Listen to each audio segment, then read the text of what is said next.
Good morning, everybody. We're at the Indianapolis Museum of Art, and I have been blown away. I have seen a lot of exhibits here, but this is one of the coolest things I've ever seen. Maddie Linder is with us. Good morning. Good morning. And this is part of a new branding for you guys, right? This is. So this is essentially Newfields. We are here in the IMA Galleries at Newfields, which is our new holistic campus name. So we have combined all of our assets, the Lilly House and everything here, the Toby Theater, and so we are in the IMA Galleries for City as Canvas. Okay, now, again, the name of the theme is City as Canvas. City as Canvas. And you're going to see stuff you are not going to believe in the next several hours. But let's begin with this, because this sets the tone.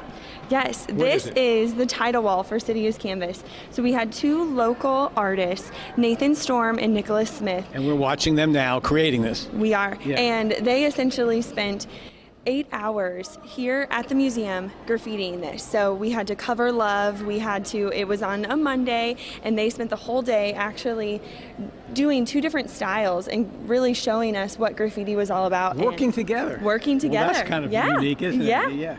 For people listening here and not knowing a lot about graffiti as art, it has been traditionally associated with damaging things, with doing things illegally. Yes, definitely.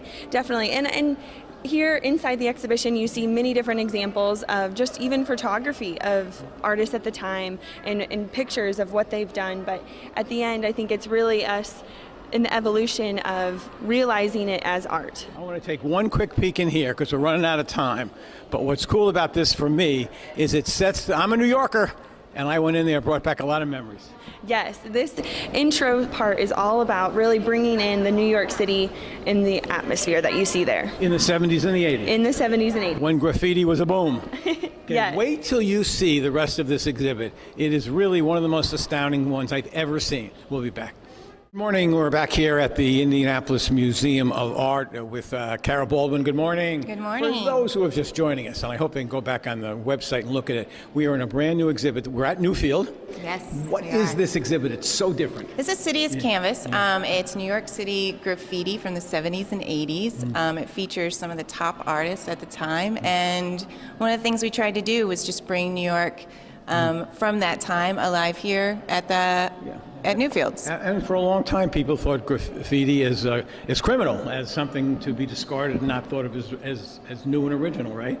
Right. Yeah. Well, I mean, people have always created graffiti, but when it really came into this movement, the artists of the time just really expressed themselves and got creative and innovative with their art to where it eventually moved into studios. And Here's a good example. What's this? Yeah, this is Wicked Gary's tag collection. These are all pages from a black book that he had. These are all tags from a specific crew, the X Vandals crew at the time, and he collected them and decided to frame them up. And it shows a really good example of tags, of beginner tags. But many of the graffiti artists had their own black book. Yes. Let's take a look at what it looks like. So here's one over here, and an artist would keep this as a reference to see what else was going on? Yes, the writers would each have a black book, and they would pass it around to their friends. Their little black book. Yep, their little black book, and they would tag, they would have other people tag it, and then they would also practice their own craft and just experience different styles of their friends and other writers of the time. And I'm sure those books are pretty valuable if you can get your hands on one, aren't they? I mean, they're...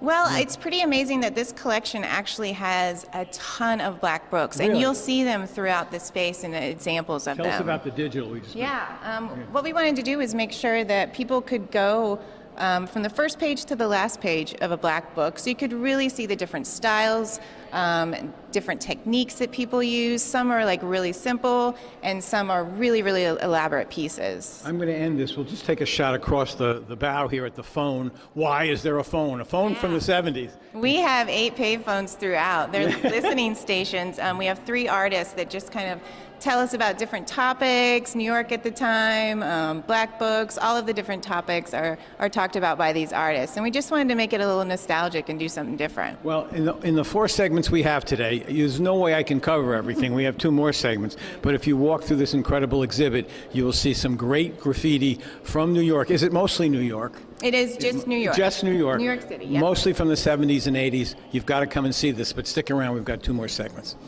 Here at the Indianapolis Museum of Art at Newfields. Good morning, Kara. Good to see you again. Kara has been, actually, this is the third segment we've done. If you folks missed it, you have to go back. This is truly a unique exhibit. For those just watching for the first time, what is it an exhibit of? Well, this is City's Canvas. It's a exhibit about graffiti in New York City in the 70s and 80s. And people are saying, the art museum has graffiti, and you would say? It's some amazing art by some amazing artists of the time.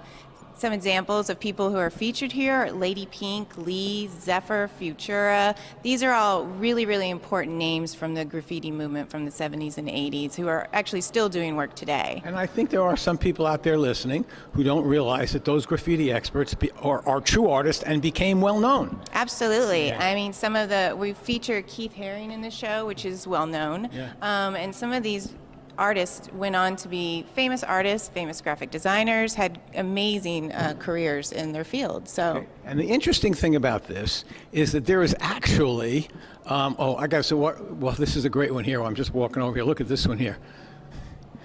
Do you know anything about that one?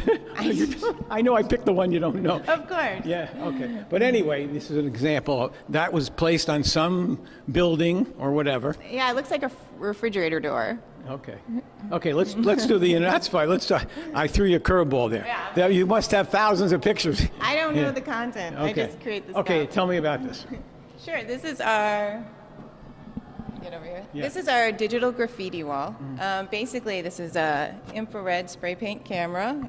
Spray paint LED light here. And it's backlit and there's a camera. And do you want to give it a try? So I can be a graffiti artist. You sure can. Okay. You can spray paint in the galleries without actually using spray paint. So if you get up close, it's a little bit easier. Oh, okay. So right up on the screen. Wait, let me start over here. Right up on the screen. Oh, right up on the screen. Yep, right up on there. Oh, you have to You get stay rid of close. it. See, I'm trying to draw something, and that's a mistake. Let's see if I can do it. Well, hey, look at that! Mickey Mouse! Sort of. Erase that before I get in trouble. Okay. There you go. That's pretty awesome. We'll do some red here. We're going to take a look in the next segment, I think. Oh, look how well she does that. In the next segment, we're going to take a look at the work of some local artists. Is that correct? Yes. Okay. Local legacy section. Our local legacy section. Nice. In the next segment, stay with us. Good morning. We're at the Indianapolis Museum of Art. There's somebody having fun over there.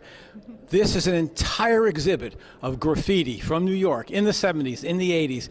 Graffiti, whatever connotation you think that is, this is great works of art, but what is our friend over there doing, Maddie? She is rocking out to our playlist in our pop-up park. The connection is? The connection is graffiti is one of the four elements of hip-hop. It was actually the first element. So its influence on hip-hop music and style and dance and DJing, it came first, so it influenced this whole movement. Now, somebody watching this might say, okay, this is great, but what does New York graffiti have to do with Indianapolis? That's a fair question. Yeah. You're going to answer that right now, Absolutely. aren't you? All right, so what's this room?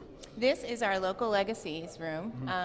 These are 6 artists who work locally, and they all are writers, are graffiti artists, or have been in the past who are now inspired to continue that work. So we have Sam, who actually lived in New York at the time. And teaches here now. Yes, he's a professor at IUPUI. We have Nathan Storm and Nicholas Smith, which are 2 local writers who created our title wall. We have the Fab Crew, which are really well-known artists. And then we also have Malcolm Smith, who's a ceramics professor, and he uses a lot of graffiti in his work.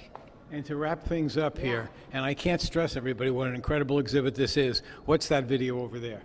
That video is something that my team created, and it is artists talking about how the New York City graffiti movement directly influenced their work now, and them wanting to be a part of this world. So, very cool. If you have not seen all 4 segments, you have to go to the Wish TV website. But more importantly, you have to come to the Museum of Art, Newfields. At Newfields. At Newfields, and take a look at this incredible exhibit of true art. Whatever you thought graffiti was, you're wrong. Back to the studio.